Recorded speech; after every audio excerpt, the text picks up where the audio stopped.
Veteran journalist and writer Ashok Neelakantan, also known as TN Ashok, has turned two profoundly wrenching tragedies caused by chronic kidney failure into an engaging fictionalized memoir titled Borrowed Time, Borrowed Hope. Ashok's first wife died in 2002 at age 46 after a prolonged and harrowing ordeal because of her chronic renal failure.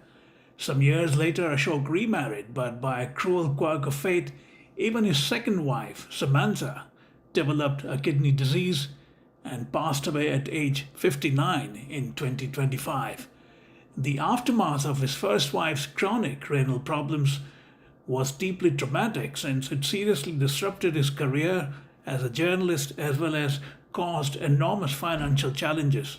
Much against his professional instincts and passions, Ashok joined the corporate world heading the public affairs division of a major multinational company. That also brought a different set of challenges for a former journalist. This is Ashok's fourth book, the other three being No Time to Hide in 2022, its update of the same name in the same year, and No Time to Escape in 2023.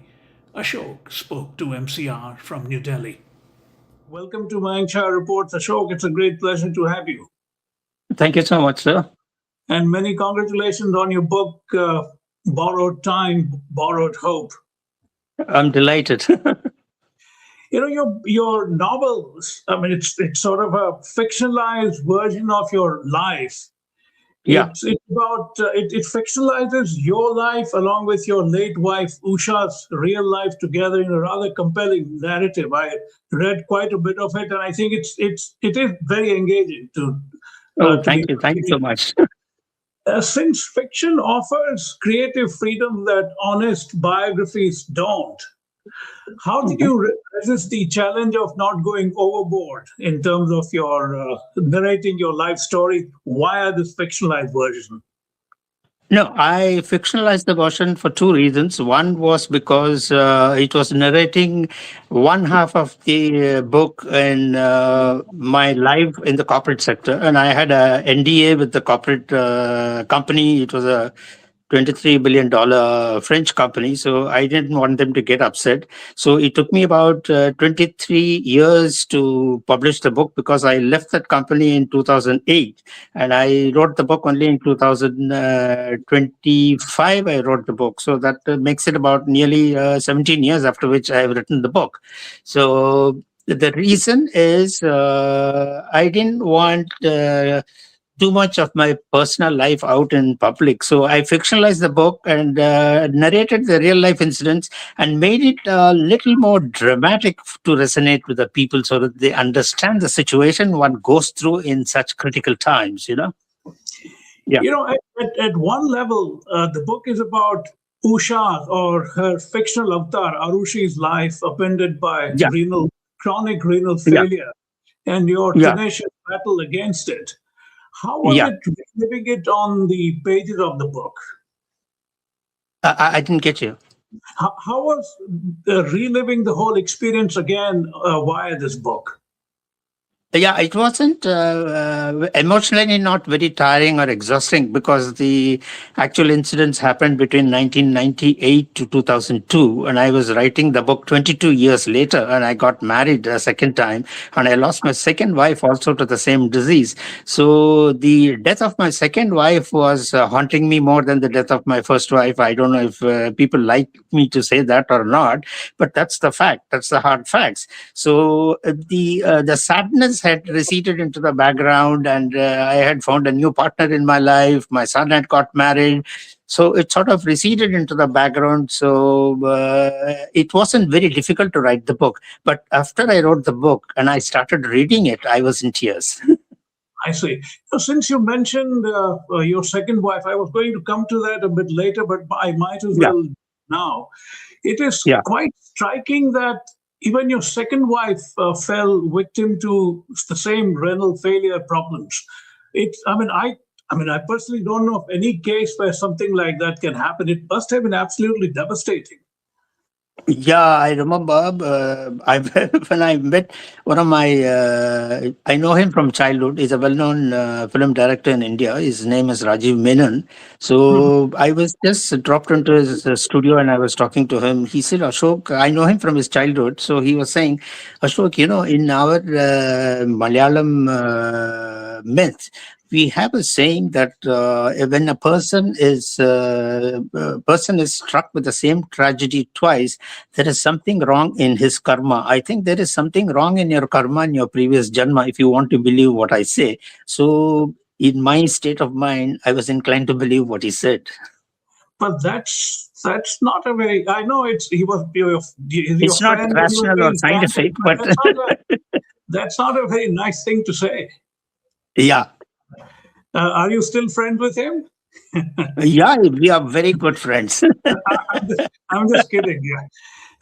Describe the. I mean, it's it again to elaborate a bit on having gone through twice Yeah. the same medical condition. I think by the second time, obviously, you were very used to the challenges that came along with it. In a sense, Uh, was it easier for you to deal with it the second time around? Yeah, it was much easier for me to deal with it the second time because the first time there was no doctor in the family from the other side. So I had to take care of my wife in Delhi all alone by myself, my mother, my aging mother, and my small child who was going to school. But in the second case, what happened was my son had already gone to college and he was studying there, and I was alone with my second wife. And my second wife went on a holiday to Bangalore, where her mother and her sister lives. Her sister is head of the brain bank of Nimhans in Bangalore, so she's a doctor herself. So I when they see. discovered that they discovered that she had renal failure, she said, "Ashok, I don't want you to go through this experience again. So you can come and visit her every month or whatever, but." What I suggest is that since I am a doctor, I am well connected with all the hospitals here. I will be able to take care of her better than you. If it's agreeable to you, you shift her to Bangalore. I said, if you are comfortable treating her in Bangalore because of your connections with the community, medical community, I'll be too glad to bring her to Bangalore. So I brought her to Bangalore and left her there. In 2017, I left her there. 8 years we were separated, but every day, every hour, we used to text each other. We used to send jokes to each other.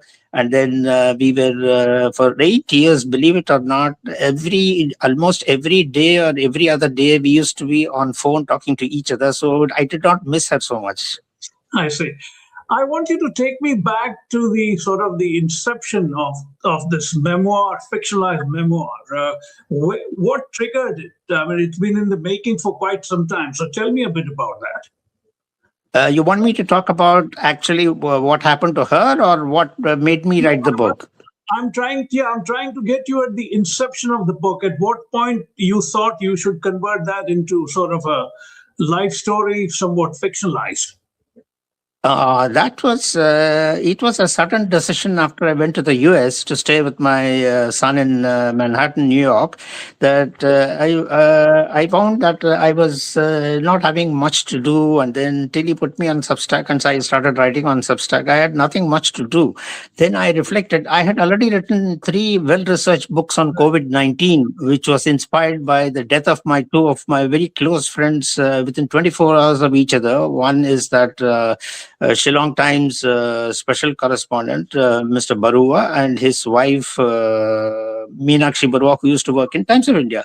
And we were very good friends. I used to drop into their house for coffee or tea. And then I had a huge library of films, and they used to borrow films from me. They had a young daughter. So we used to have a nice time over the weekends. And then when I found that they had been struck by COVID before the vaccines had actually rolled out, so both of them died within 24 hours of each other, and that shook me up like anything. So I said, I have never written a book. Let me write a book on the chronology of the disease COVID-19 and what each country has done, what the WHO has done, or how it broke out in China and all that. It took me about 3 volumes to finish. It took me about 6 months to write. And I got no less than a vice president of India, then Mr. Naidu to release the book. So it got good publicity, but it did not sell. Well, that's the story of a lot of books too. That's true. You know Yeah. what? One of the themes that you list early on in your book is, as you write, love as both Yeah. anchor and unbearable weight. Yeah. Uh, that's a rather telling construct. Tell me a bit more about it, since precisely because anchor has weight, it works. Yeah, you see, I had no support. My brother, my entire family had migrated to the US. My sister had gone to the US, settled down in Texas. My brother had gone down to Michigan and settled down in Michigan. And my father had died in 1996. And then only my mother was there and my small kid was there. We were the only three of us together bonding as a family. And it was. It struck me like a lightning when I came to know that she's suffering from renal failure. Actually, we all went out for a nice magic show in one of the Indira Gandhi stadiums, and there she complained she had a blurry vision. I went to an ophthalmologist, and then he examined her and then said, Ashok, I'm not very happy. There's a lot of activity in the fundus, and I think better to get an MRI done. So I was scared. Are you suspecting a brain tumor? He said, maybe, maybe not. But what I want you to do is get an MRI done and tell me. So we got an MRI done, and then everything was clear. And so I said, no tumor, nothing. This is occasion to celebrate. We went and had a nice dinner outside in a nice restaurant in Connaught Place. But then 2 days later, it hit me again. She had very high blood pressure. She could not move. It was 200 by 100. And then I rushed to the local clinic, and he put her down on the couch and then said, let me measure the blood pressure again. And the blood pressure slightly came down. And he was the first one to diagnose, my local doctor in Mayur Vihar. He said, I have a feeling that her kidneys have been damaged, and maybe it is because of high blood pressure, but then it could be reversible also. But you take an expert's opinion. And then I went to another ophthalmologist, and this is Dr. Madan Mohan, who was the vice president, was the president's physician. He was the head of AIMS ophthalmic division. So his son is a brilliant ophthalmologist and then eye surgeon. Rishi, very first spot, he said, Uncle, your wife has got kidney disease, get her kidney screened. And then we got it screened, and we found out that 30% of the right kidney had shrunk, and then they were working at 30% efficiency. So that's when the whole rigmarole started. It took me about a month to find a good doctor in Apollo hospitals to fix the treatment. I, I read that whole passage, and what I found quite remarkable about the book is that it has a very matter of fact, but still very informative tone to it. I find that you have controlled your personal emotions rather well. Your narration is not very personalized, and yet it tells a deeply, profoundly personal story. Thank you so much, sir. No, because especially when you mentioned the magic show and subsequent blurry vision and the whole series of events, it was Yeah. quite cinematic to me. So I thought I should tell Hmm. you that. Let me confess with you, I wrote the book like a cinema script because I I can had I a can see. fond hope that one day it could be made into a movie. I think it's ready for that. There is a fundamental deviation. There is a fundamental deviation between the real life of Usha and Hmm. your protagonist Arushi in terms of what happens to both. I'm not going to Yeah. spoil for the viewers by saying what happens, but tell me how you made that literary choice without revealing what that choice is. I don't get you. What do you mean by literary choice? In a sense, I mean, I don't, like I said, I don't want to spoil it by revealing what the fate that Usha suffered and the fate that Arushi has.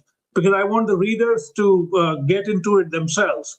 So, without Yeah, revealing anything, how did you decide to give them two different perspectives, very different yeah. perspectives? I think somewhere in the introduction of the book, I have mentioned that in real life, Usha died, and then in the fictional book, I made her survive the Now that you're survive revealing it, the. I could have asked you directly, but I thought you didn't want to reveal it. No, no, it's already revealed. It's already revealed in the introduction of the book. So I said People have not. I made her live to give hope to people who are suffering from the disease that No, you I can understand. survive the disease. I was thinking more in terms of readers coming and discovering themselves rather than me announcing it on the show anyway. Yeah, So yeah, no, that's fine. So tell me a bit yeah. about it, how you chose that. Uh, You said as I told you earlier that I didn't want the book to have a sad ending, so I wanted to give hope to people who are suffering from the disease that modern medicine is there, technology is there, you can survive the disease and live it a normal life. Because I remember one of my cousins in New York, I'm talking about somewhere in the 60s, he developed a kidney failure, and then his wife donated the kidney to him. He lived for 30 years after transplant. that's amazing. Yeah, Yeah, it's that's amazing. it is it is. In real life, Usha's kidney problems turn everything upside down for you. I'm interested Yes, in one yes. particular aspect. From being a passionate, committed journalist Yeah, with limited salary, you had to change over to something most journalists scoff at people, old vintage like us, public relations. yeah. How was that transition for you as a professional journalist to go on the other side? How did you navigate it? Did it affect your self worth in any way at all? Yeah, it was to confess, it was a very traumatic experience because in journalism, the editorial rooms at 5 o'clock in the evening, the guy who breaks the news is the hero of the day. So there is no hierarchy in journalism, at least in the editorial meetings. So Right. even the junior most reporter who broke the news is the hero of the day. That's not so in the corporate circle. So when I joined the corporate, first I joined. Burson and Marsteller, which is a New York-based company. Joined their Delhi branch, and I was given a very heavy portfolio because the boss trusted me that I could deliver.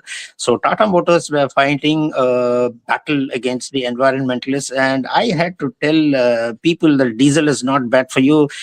Short of saying that you can drink diesel from a cup of tea and nothing will happen to you. That's the kind of bluff I was telling the Right. people all the time. The conscience was rebelling, saying what I'm doing is not good. But then I also had to satisfy my conscience and say, look, I need the money, so I don't care a damn for the for my conscience right now. I need the money to treat my wife. So it was a very traumatic experience at a personal level. And then submitting to hierarchy was another big problem. I want an absolute Absolutely. freedom to work, and the hierarchy would not allow me, give me a free hand to work. So it cramped my work style, and I brought out the journalist in me and rebelled and went directly to the bosses and said, "Give me a free hand to work." And they removed the head who was controlling me, and I got direct access to Tatas, and I was able to work freely. I see. That's fascinating. I can imagine how stifled you must be feeling during the Yes. transition. Yeah. Yes, it was. It was, but it took me about 6 months to settle down to corporate hierarchy. I'm sure. I'm sure. Just a by the way piece of information. You mentioned that the in the novel that Arushi is a sort of a polyglot, speaking Pashto, Bengali, Tamil, English, and Yeah, German. Was that yeah, yeah. true of Usha too? Usha was, she used to speak German, so part of that is true. But I borrowed it a little from my second wife. She's a polyglot, so she spoke about 7 European languages, including Russian, and then she could read and write about 7 European languages. So I That's combined the two ideas. how come? How come was she professionally doing it, or she was just interested in languages? No. She was professional. She was actually, she got a degree. I'm talking about my second wife. She is a degree holder in catering science from Bangalore. And then she found that all the cuisines are all written in French. She said, unless I learn French, there is no point in being a catering science specialist. So she got her master's degree in French, and then she got her MPhil in tourism and things like that. And then she said, then the hunger for learning other languages grew. Then the profession center. She was working also for a French company like me. Then they were dealing with Russians. So first she was a French translator because the medium of communication was French. So she used to sit at all the conference tables and translate in French to English, English to French. And then with the Russians, she used to do it with Russian, Russian to English, English to Russian. And my first wife, she knew German as a passion. She took it, but she was basically a clinical psychologist. So she knew how to handle her own crisis.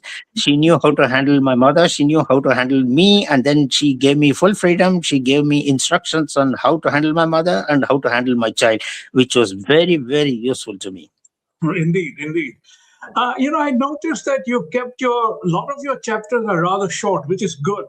Was that a Yeah. conscious choice, or it just happened that way? No. It was a conscious effort. And if I wrote a long chapter, I would break it into two so that, the readers don't get bored by reading a long chapter. So it should be a seamless flow of ideas and experiences. And then if broken into chapters, he can always stop at one chapter, go have a cup of tea, watch some TV, whatever, and then come back and read the book. That's the whole idea. Tell me, by now, are you yourself sort of a kidney specialist? Sort of. If anybody wants to consult me on renal diseases, I can tell you from step 1 to step 23 how to go about, how to navigate, your personal life, how to handle your emotions, how to handle your family, how to handle your children. All that I can give a huge lecture. I have got a lot of gyan. I can do a You know, pravachan on that. Speaking of which, your epilogue talks quite a bit about some of those details, right? I read the parts of Yeah, your yeah, epilogue yeah. too, where you give Yeah, a I lot. wanted to. Yeah. Sorry, I No. wanted to bring a lot of drama. So, but actually, I'm not a surgeon, so I don't know how it.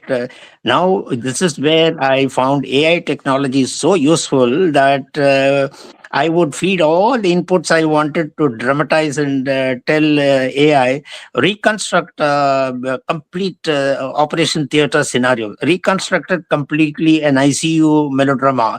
It was doing it beautifully for me. All I had to do was edit it and cut out whatever I thought was not necessary, which was too dramatized.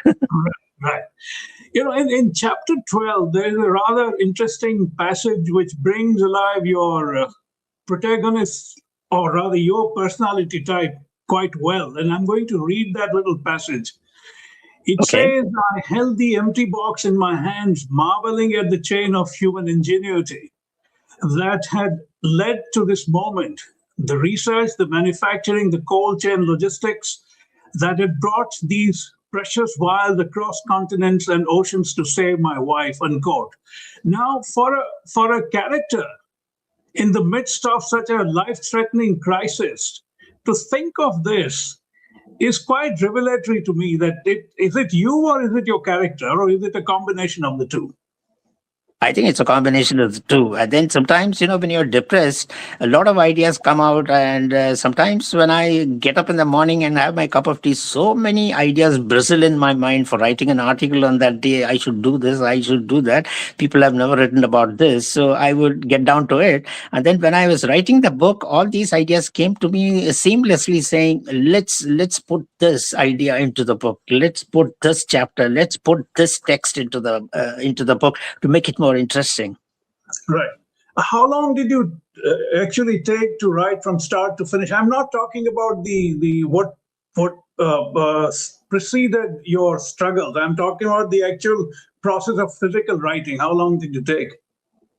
Physical writing, you see, I didn't have much to do in New York. See, in New Jersey, I and my son used to loaf around in the car. We used to go into the wild. So we had a lot of time for ourselves. In New York, it's a concrete jungle. It's difficult to go out. And then my son would go to office. My daughter-in-law would go to office. I was alone at home, either watching CNN or BBC, or I would be watching BBC, or I would be watching some television network. But that would be for an hour or so for drinking a cup of tea. But then I had 6 7 hours how to kill it. So I had a lot of time for 6 7 hours to sit and write at least 2 3 chapters a day. That's what I was doing.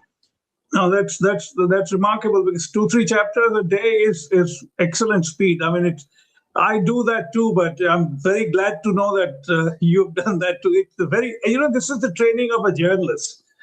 This is the Yes, training of true. a journalist, and especially an agency Absolutely. journalist. Yeah, you're bingo on the spot.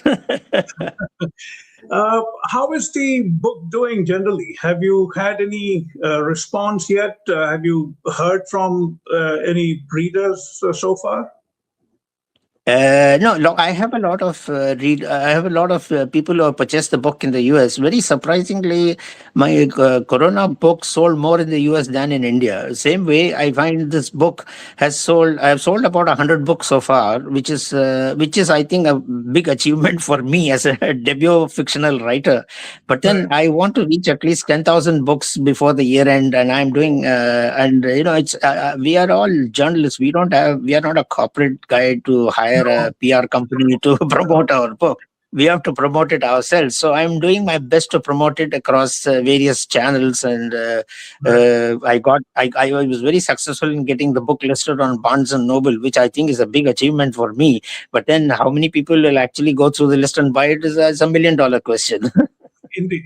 That's why I thought it's important that fellow journalists should always reach out to others. I'm part of the reason why you reached out to me, but I was always very keen to have you at some point soon.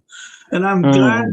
that in whatever little way I can help through this platform. Speaking of which, why don't you tell my viewers where it's available and what kind of pricing are we talking about?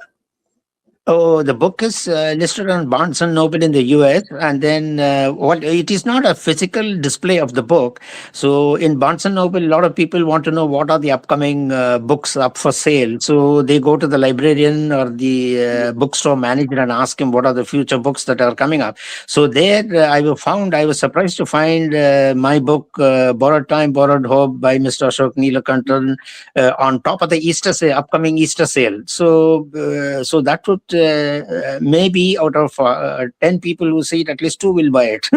Right, right. And And the then usual channel, it's, like Amazon, it's etc. It's available everywhere, right? yeah, it's available. I went through Notion Press and they have put it up. I paid money to the publisher. So they have put it on Amazon. It will be on Amazon India, Amazon UK. They have put it on the Indian online shopping center, Flipkart and Walmart. All of them are selling my books.